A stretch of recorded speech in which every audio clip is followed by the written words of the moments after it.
Wherever you're listening in the world, it's a pleasure to welcome you to IsraelCast, the podcast powered by Jewish National Fund USA, your voice in Israel. I'm Steven Shalowitz, and for 120 years, Jewish National Fund USA has been the premier philanthropic movement for the land and people of Israel.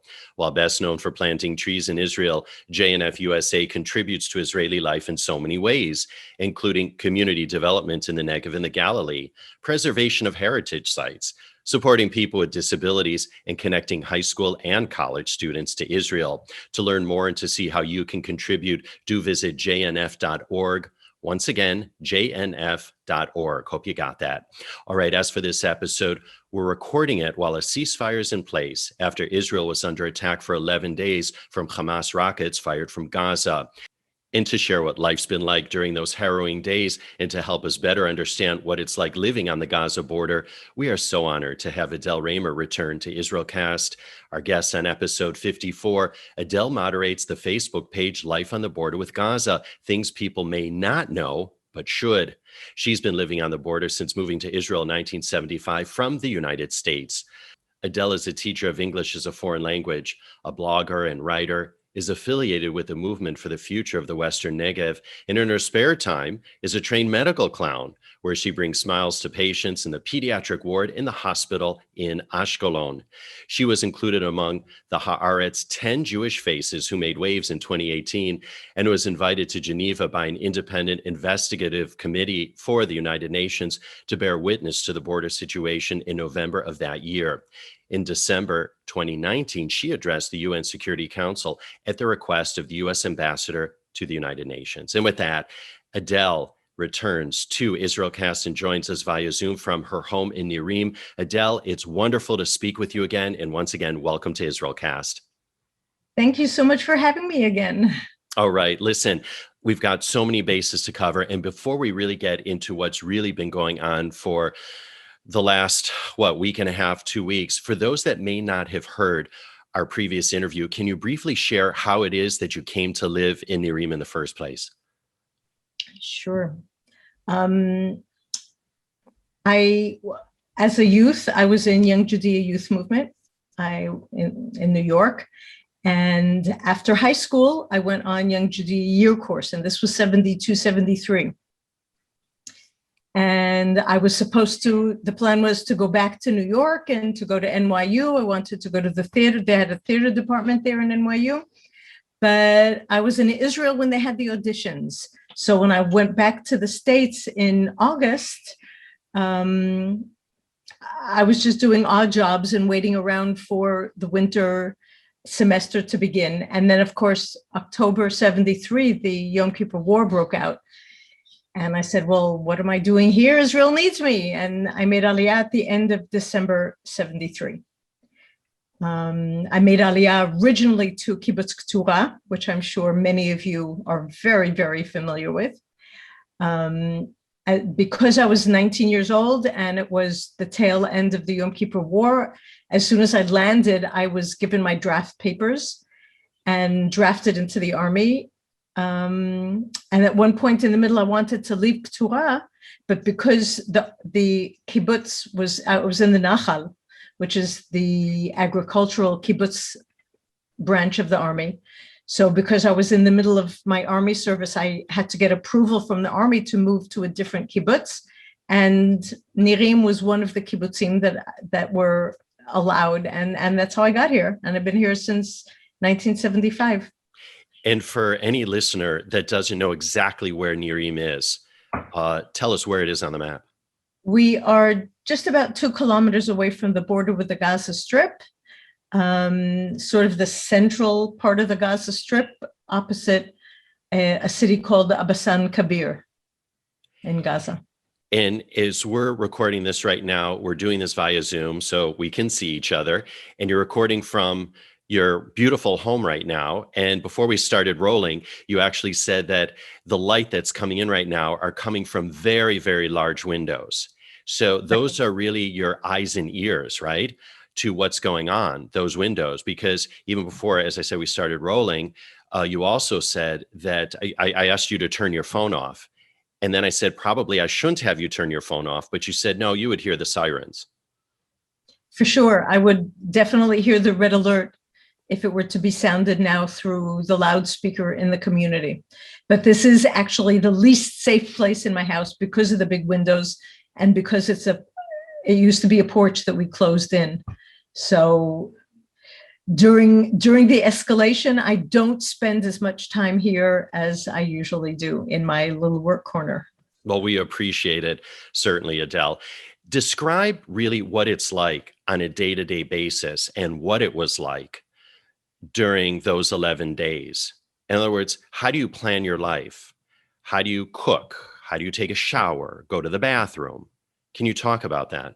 Sure. In fact, in addition to all the other things you said in my intro, I've become a TikToker during this past period, doing TikToks 15 seconds long, although we here actually only have 0 to 10 seconds from when we hear the incoming rocket alert till we hear the explosion. So that gives me 10 seconds to get to my safe room before I hear the explosion. The safe room is just at the other side of that wall.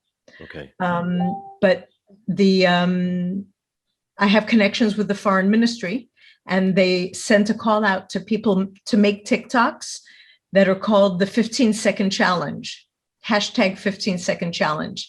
So the first one that I did was just with the sound of a siren in the background and sitting, not saying anything, not moving, just sitting.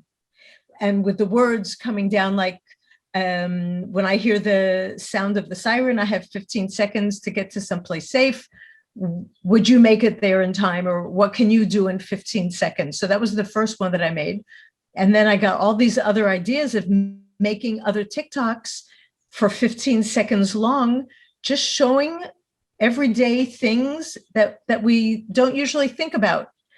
And to see what 15 seconds is. So there's one where I'm peeling a banana.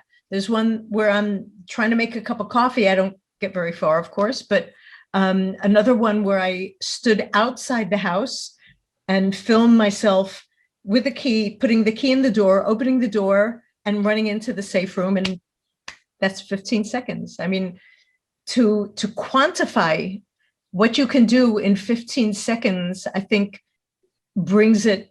makes it more real, the danger that we really do live in here on a day-to-day basis. And it could happen anytime. So for this period of time, for this little war that we just had, this 11-day war, it was, you were like a spring that was really, really wound up tight and just ready to burst at any minute, because you never knew. You had to be ready to drop everything and run without any warning in a split second. You're talking about 15 seconds, but it's actually 10 seconds. You have 10 seconds. We have 0 to 10 seconds. It depends on where the rocket is shot from, how deep it's shot from within the Gaza Strip. But most of the ones here explode after 10 seconds. You hear the boom. So it is indeed 10 seconds, not even the 15 or 10 or 0 to 10, as you said. So how do you plan your life? And I don't mean to be trivial about this, but say, for example, you're cooking or you start to make dinner. How do you even begin to prepare that? Or do you just... No, I didn't do any cooking during this period. I'm not a great cook anyway. You have other talents though, Adele. Thank you. So I didn't do a lot of cooking. I didn't do any cooking. I had yogurt and I eat a lot of salads, and that's fine for me. But let's say when I'm having a shower, I take the towel down from the shower rod and put it on the bench so that it's just that much quicker for me to be able to run out of the shower. And in fact, I did a Facebook Live. Don't worry, I was out of the shower, but I was in the shower. I just put the conditioner on my hair and there was a red alert. I left the water running, grabbed the towel and ran and got into the safe room. And in the safe room, I did a Facebook Live saying, okay, it caught me in the shower. And this is life on the border. Well, you're lucky in the sense that you have a safe room. not everybody has a safe room. Indeed, everybody. So I didn't have a safe room until around 2011. Until then, anytime we would have a red alert, every family has to designate an area in their house that is the safest place that they have. The area in my house is about a yard wide, a yard long, part of a hallway that has no external walls or windows. And that's where we used to run to when there would be a red alert. In 2011, the government of Israel built a safe room on every house within 4 kilometers of the border.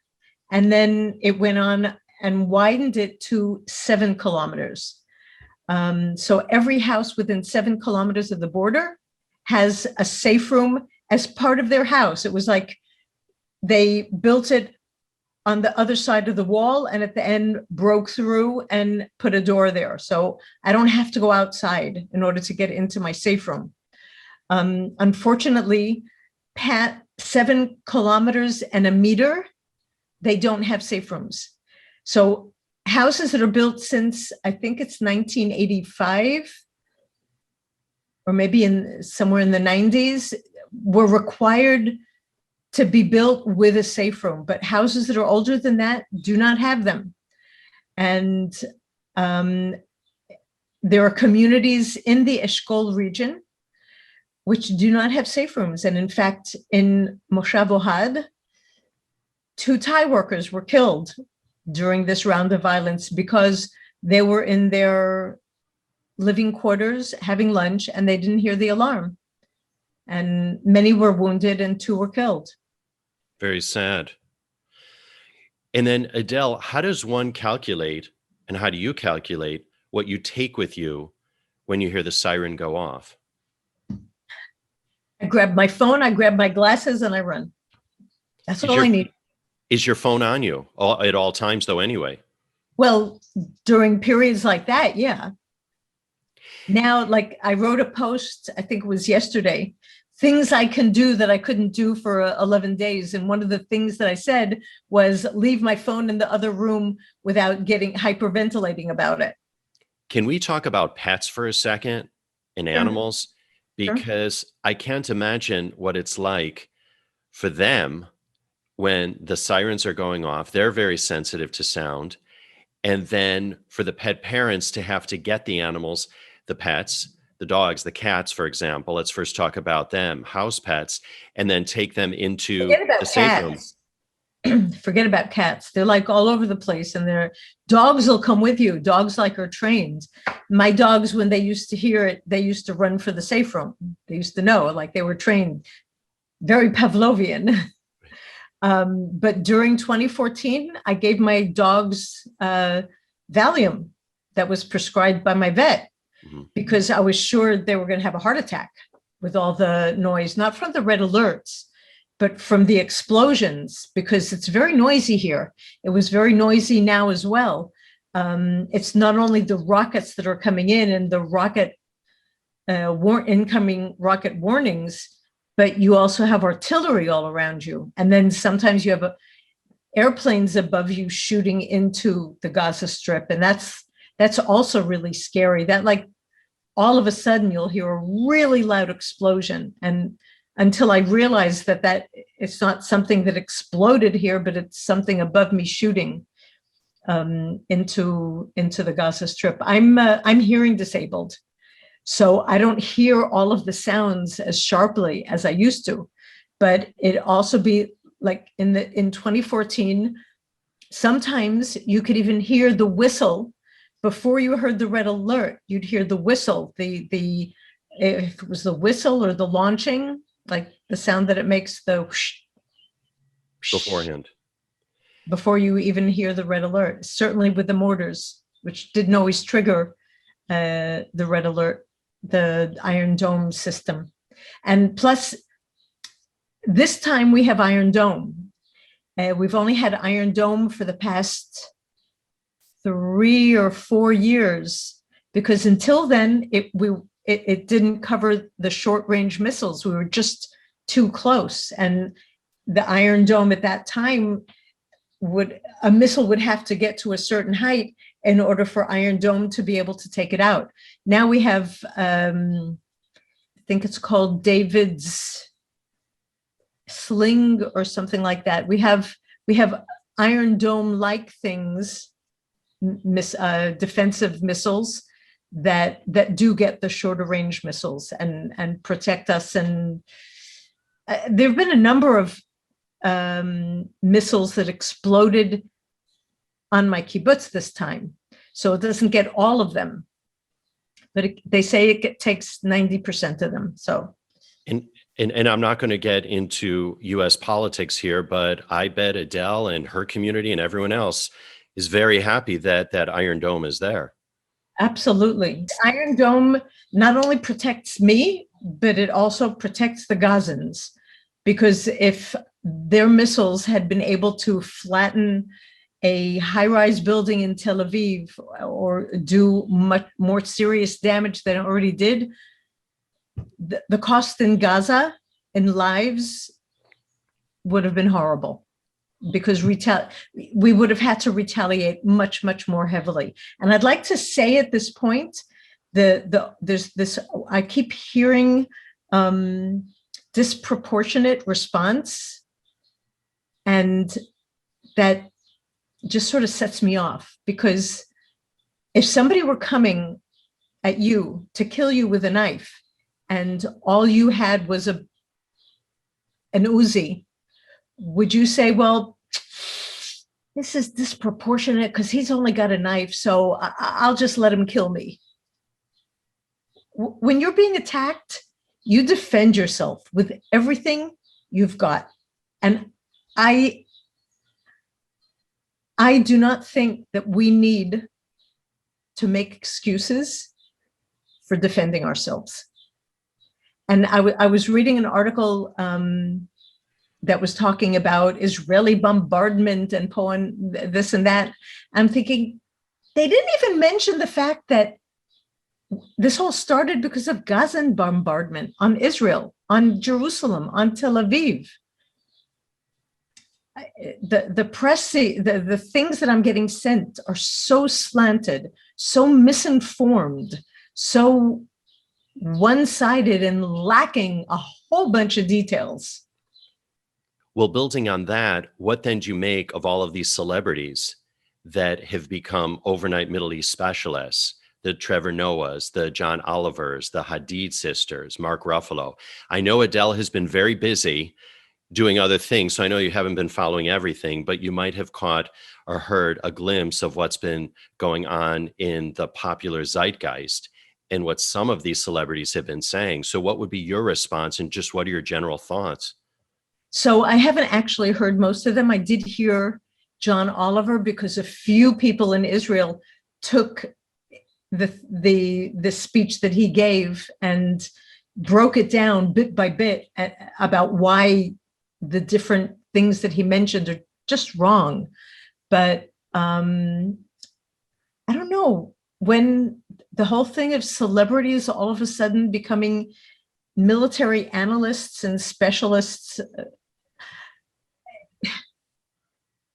they have a voice, and I can understand them wanting to use their voice for the good of something they believe in, but I would expect them to behave more responsibly and to get information from more than one source, let's say, and to really try to root out the truth before they echo anti-Israel, anti-Semitic, pro-Palestinian propaganda that is just not true.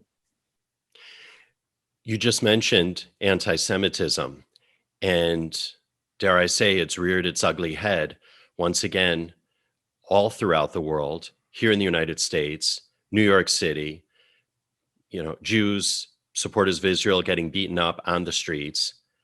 And what goes through your mind sitting there as you see this? And you're from New York originally. I'm from New York, and I have a 91-year-old uncle who lives in Maryland. and I Skype with him every Saturday. We have a date. Zoom, our noon Zooms on Saturdays. And he was very preoccupied this week, and he was very, very disturbed. He said, I'm so worried about what's going on outside, about the lynches that are going on, the anti-Semitism that's going on in the streets here. So it's a real worry. It's a real concern. Just to think that there could be people walking around with a kippah outside and get attacked for that. But, you know, it's also happened here. And the Arab-Jewish clashes that were here during the 11 days of this conflict on both sides, violence instigated by both sides in different cities, is more scary even and more worrisome to me even than the rocket fire. Rockets I know how to handle. Rockets I know how to deal with those. The inner unrest that's going on here is very, very disturbing. And the very day that it started, other teachers in my region, my region has, I'm with the agricultural, the youth aliyah schools, and I'm a teacher and a teacher trainer. And we have Jewish and secular religious, we have Druze, we have Arabs, we have all different schools, populations of schools in our region. And so all of us were asked to hold up a sign. In Hebrew speakers held up a sign in Arabic, and Arabic speakers held up a sign in Hebrew. This is embarrassing because I don't remember what it said, but it was something like love your brother, or treat your neighbor as you would yourself, or something to that line. So we all held up these signs and took selfies and made a movie. And there's a lot of places that have on TV, there are public service announcements, and you see Arabs and Jews that are saying, we work together, we live together, we're all Israelis and we're part of this country and we have to stick together. And it was so during Corona, there was such a change in attitude, because there's so many Arab doctors and Druze doctors and pharmacists and nurses, and it was like everybody was working together to keep each other healthy. And this crack that yawned wide open is very worrisome to me as an Israeli. I would imagine, though, Adele, that actually there are more people that are on the pro-peace side, right? And the pro-cooperation side. Of course. Than those outliers. And from the media perspective, if it bleeds, it leads. I'm not dismissing anything that you said, certainly, but from people that I've certainly spoken to, or just from my understanding of the country, and I don't live there, so got to put that caveat in. I would have to imagine that it's fringe people that are doing that, but of course they're the ones that create those fissures, and they're the ones that have the loudest voices, and that's really the danger, because words do matter, don't they? Not only words, also rocks. And rocks matter, of course. Well, the words, let me interrupt, because the words lead to the rocks. Absolutely. But during the 11-day conflict that we had, the 11-day war that we had, I spoke to many friends who wanted to leave the area that is closest to the rocket fire with their children, and they were petrified to be on the roads, not only because of the rockets in the roads near the Gaza Strip, but also because, for example, for me to get to Road 6, the main highway leading up north, I have to go via the Bedouin town of Rahat. And there were violent demonstrations there and lynches. The road was closed off. There were stones being thrown. People wanted to go down south, but they were scared to be on the road because they were scared of coming across marauding Bedouin. It's very scary. In Yaffo, in Akko. On the other hand, I heard a woman yesterday that was interviewed who was at the restaurant Ori Bori, and she was in there at the time, and it was Arab neighbors that came in and got them out of there. So it's not that coexistence has totally gone down the drain, but this is a wake-up call. We definitely have to do something to rectify. Something's very, very wrong here. Right. And that has to be looked into. The dynamic has been identified, is what you're saying. Indeed. Can we talk for a moment, Adele, about your previous conversations at and with the United Nations and what's come out of all of that? So in 2018, because I opened up a Google map and placed, every time there was a fire, I placed a point with the date, the name of the place, and pictures sometimes if I had, or clips of the fires. The United Nations in Geneva turned to me and asked me to come and bear witness to what was going on at the border at the time, which were these violent protests, as well as the incendiary balloons. At the time, they were only incendiary balloons. They've since turned into explosive balloons as well, with grenades and even RPG warheads tied to them. So I went there, and they were very nice in Geneva, in the UN. I still have my tag here, my visitor tag. It was a very exciting, like once in a lifetime thing to happen to me. I mean, who am I? Like, I'm just an English teacher. You're just a girl from the Bronx. Or as my friend says, Bubby on the border. And so I went there and I told them what I witnessed, what I've seen, what I felt, what I feel for the people on the other side as well, because I do feel empathy. And I do know that most of the people, most of the Gazans just want the same thing that I do, to put food on their table, have safety for their children. And I told them all this, but I also depicted the fires that were burning our fields, ruining our crops, killing livestock, destroying nature reserves, and threatening communities with fire, with Israel from April, let's say, until October, November is dry. It's like a tinderbox, and they took advantage of that, and that was horrible.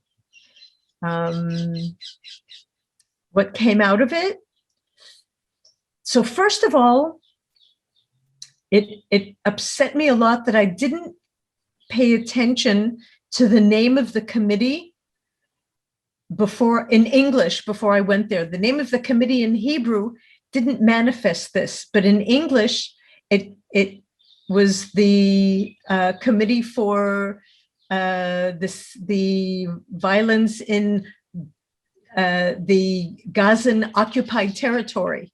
And only after I got back to my hotel room did I notice the name of this committee. And I wrote to them and I said, Gaza is not occupied. We are not there. Israel is not in. There's not one Israeli in Gaza anymore. We left. We pulled out in 2005. Now, we ripped people out of their homes. We dug up our dead and brought them back.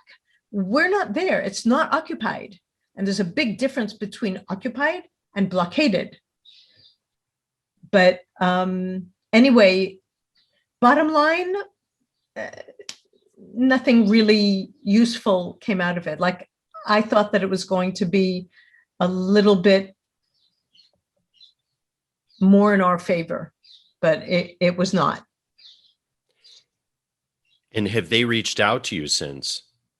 No, nobody's Nobody's contacted me since. In December 2019, I was asked to address the Security Council. So each month, a different member of the Security Council hosts the Security Council in the UN and sets the agenda. And for that month, it was the United States who were setting the agenda, and I was invited to address the ambassadors there. Unfortunately, it was done too last minute. It was like a week before I was supposed to address them that they asked me to, and they wanted to bring me over, but because of bureaucracy, because it's government bureaucracy dealing with tickets, they weren't able to bring me over, which was a great shame, because while it was amazing that I was able to address them, I addressed them via Skype from the American Embassy offices in Tel Aviv. I was able to address them and say what I had to say, and I listened to them, but there was no opportunity for conversation, for interaction. Whereas if they had been able to bring me there, it would have been so much more powerful. They said we were planning meetings so that I would actually be able to meet with different ambassadors in smaller constellations and talk to them and explain to them even on a more one-to-one personal level, which would have been more impactful. But the fact that I was able to address them at all was very moving. I was so honored. Well, let's hope you get back there at some point, whether it's via video or just in person. I know that you've been in touch, Adele, with people in Gaza, and I'm wondering if you can share what you're hearing. For sure. So first of all, I'm opening up my Facebook because I want to pull up a conversation that I had with someone who I had not met before. Mm-hmm.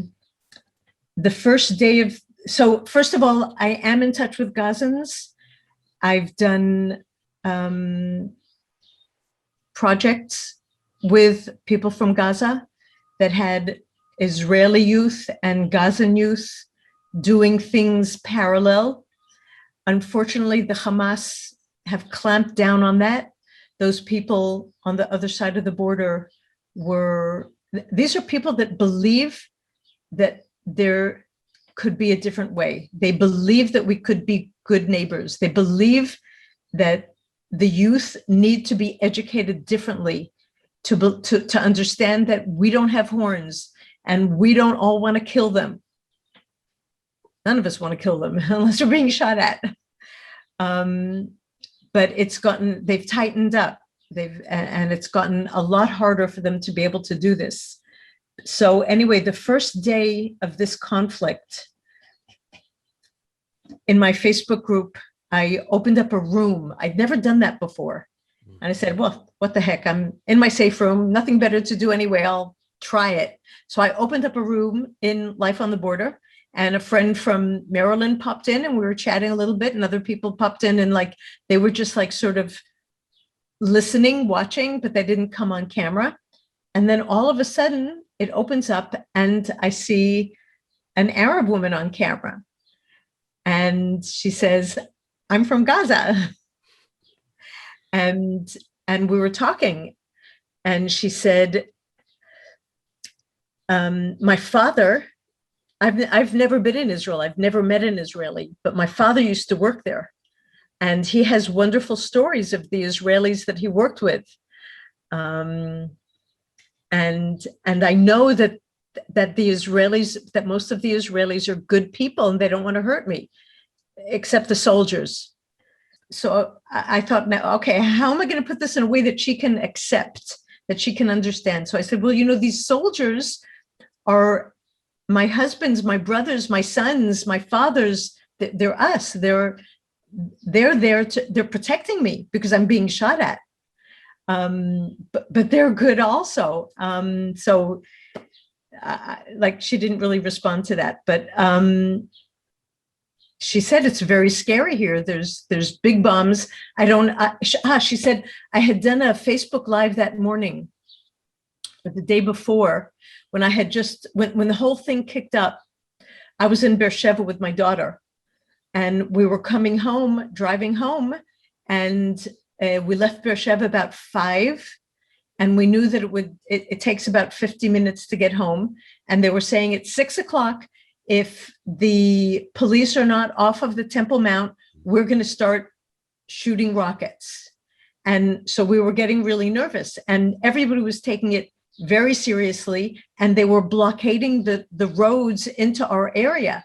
So we're sitting there in a traffic jam because we can't get home, and we know that time is ticking, and we're getting closer to 6.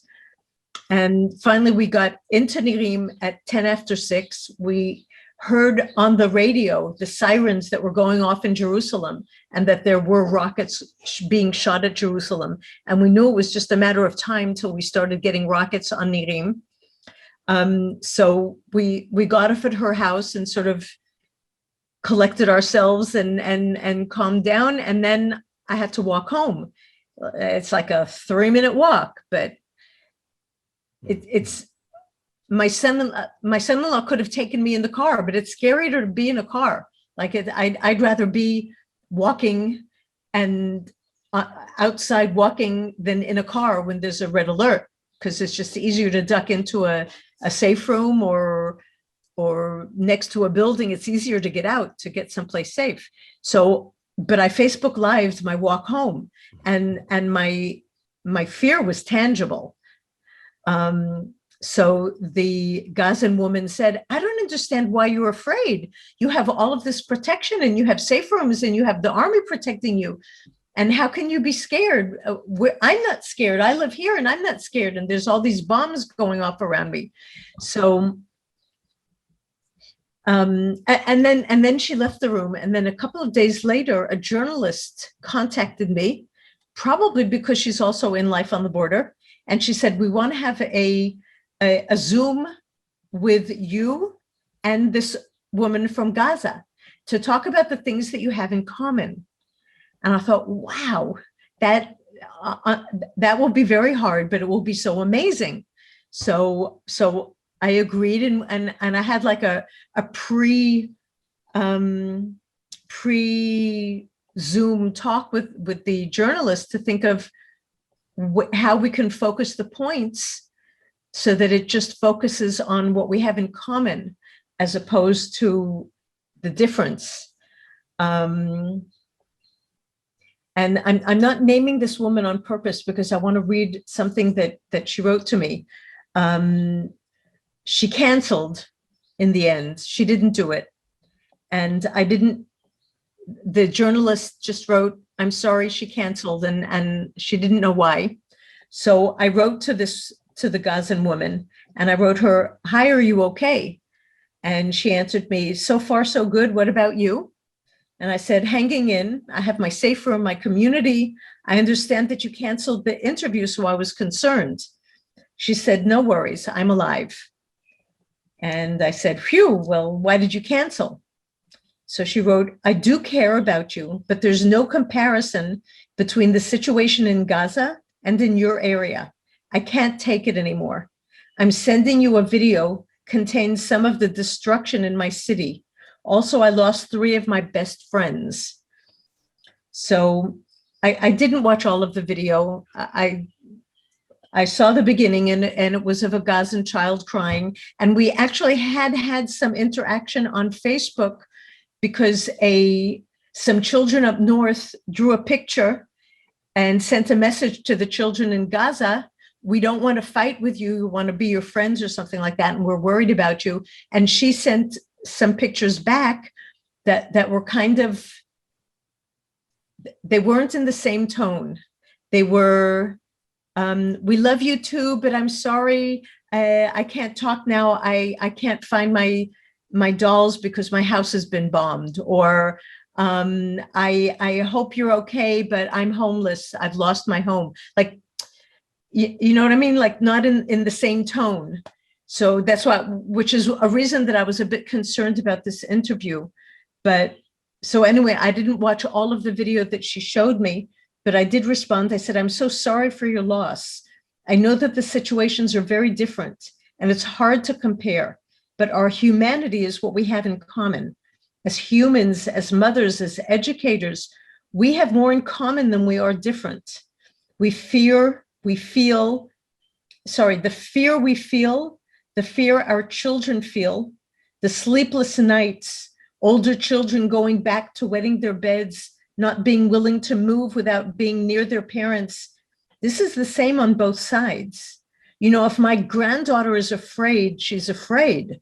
The fact that the danger your children face is objectively more dangerous than the danger my granddaughters face objectively does not help them be any less afraid. Fear is fear. Pain is pain. When we're in pain, when we're afraid, that's 100% pain or fear from the one suffering from it. I hope that makes sense. This is what we have in common. The pain, the fear we suffer because of this accursed conflict. Sending you hugs and wishes of strength and courage. May you and your loved ones be safe. May I be able to give you a real hug in person someday. And she responded, hope so one day. All children in this world have happy and safe lives. They're completely psychologically destroyed due to COVID-19 and wars. I will share my post with you. So she wrote, 1987, the first Intifada, I was 1 year old. 2000, the second Intifada, I was 13 years old. 2008 war, I was 21 years old. 2012 war, I was 25 years old. 2014 war, I was 27 years old. 2021 war, I'm 34 years old. So I have a PhD in war matters. Then shut up and don't tell me anything about truce, as everything is fake. Will my kids face the same? Now, she wasn't telling me to shut up. She's sharing her post that she put on her wall.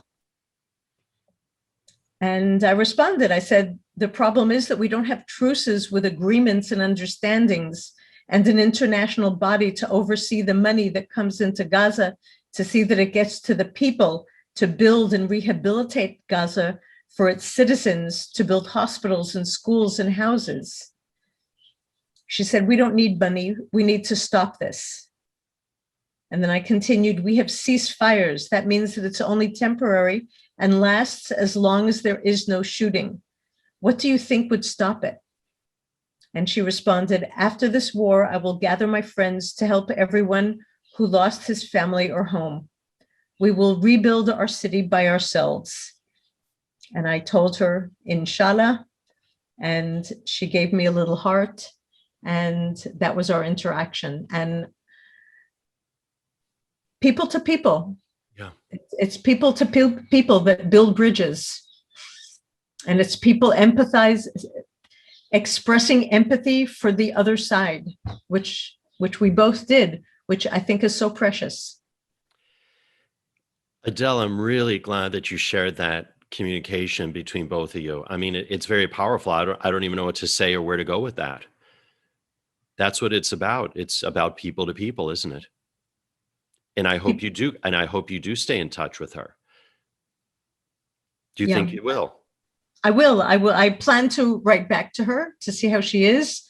I wanted to give the dust a chance to settle. Yeah. It's horrible. It's truly, truly heartbreaking. And even though I do believe, and I say it every chance I get, that the IDF is the most moral army in the world. What army would take 2 hours to destroy a building when they could do it in 2 minutes? By sending leaflets and the knock on the roof and warning people that the building is going to be destroyed. And yet there were innocents that lived in that building as well. And now they're homeless. And this is not gaining more Israel lovers on that side. And we really, really need to find a way to help them rehabilitate and rebuild Gaza for the people. In my mind, the only way we can destroy Hamas is by destroying the need that the people have for them. Because as it is now, Hamas are the only ones that in some way provide something. They provide work for some of the population, and they don't provide protection. They build all these tunnels to protect themselves. The regular people in the street can't go and hide in these tunnels. But if we have to circumvent the Hamas and help the Gazans rebuild their region, they have to have something to live for, because until they have something to live for, they're only going to have reasons to die for.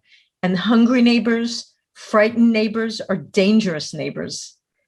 And until they have something that they're not going to want to lose, they'll have nothing to lose. And that's dangerous.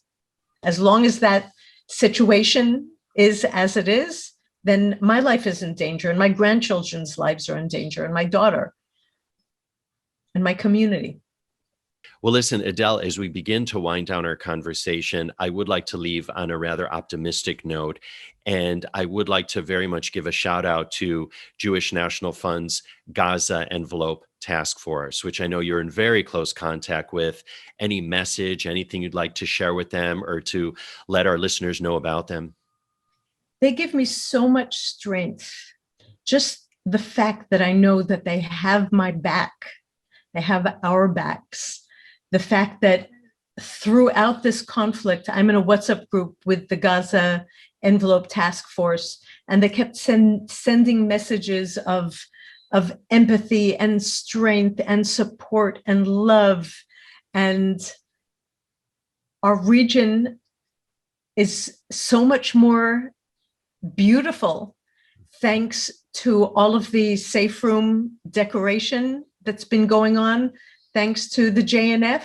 So I have my own safe room decoration project, which I started a while ago, but the JNF are doing it big time in all of the I don't even know what it's called in English. These bomb shelters.